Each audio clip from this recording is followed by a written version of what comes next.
Donald Trump blamed President Biden and Vice President Harris for the latest assassination attempt against him. Without evidence, because I want to be very clear here, the president and the vice president have always forcefully condemned violence in all forms. It is not the time to tear Americans apart.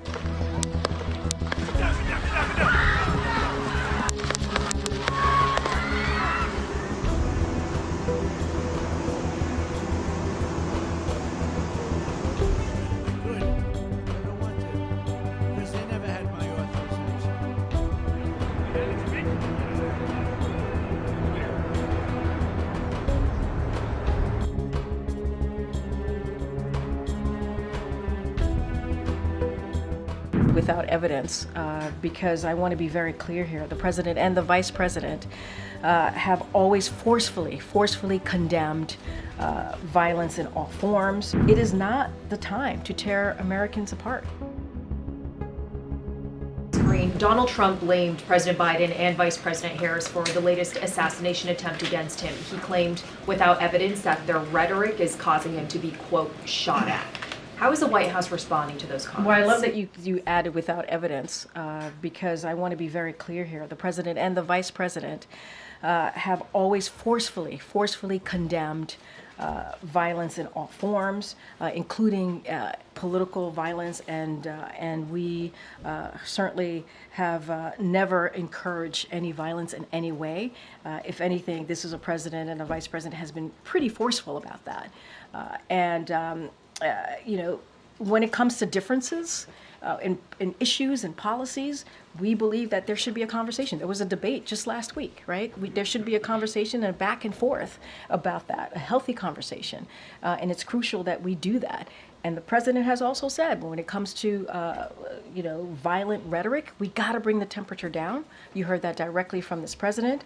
And it is not the time to tear Americans apart. We cannot do that or divide our country. The president and the vice president is always going to call that out, but they have been very clear, very forceful on condemning any form of political violence. So do the president and vice president believe that the kind of language that Trump used in those comments I just said are contributing to the tension and divisiveness you just talked about? It is, look, we're going to be really clear, we've always have been. It is important to bring down the temperature.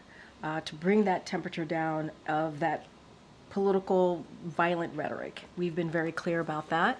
And we believe, this president believes, let's not forget why he decided to run in 2020, was about that, was about making sure that we bring the country together, that we bring people together, and it was not about dividing.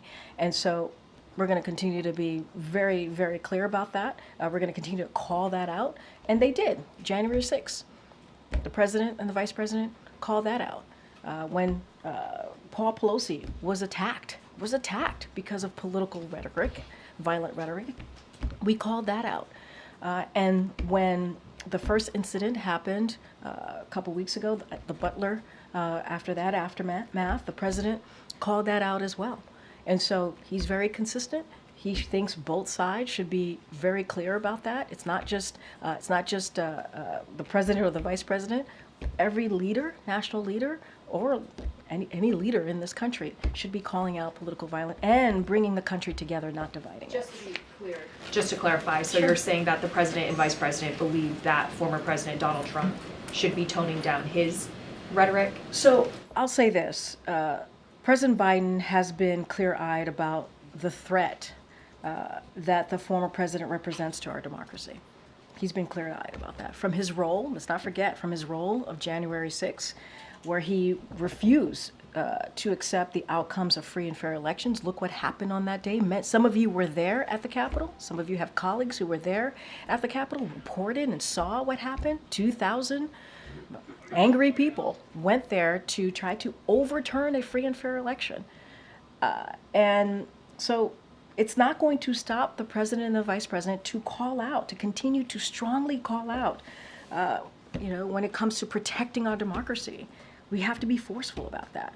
We have to be very clear. We can resolve our differences, right? Via talk at the ballot box, right? We can have differences in policies and issues. that is okay. It is important that we have differences there.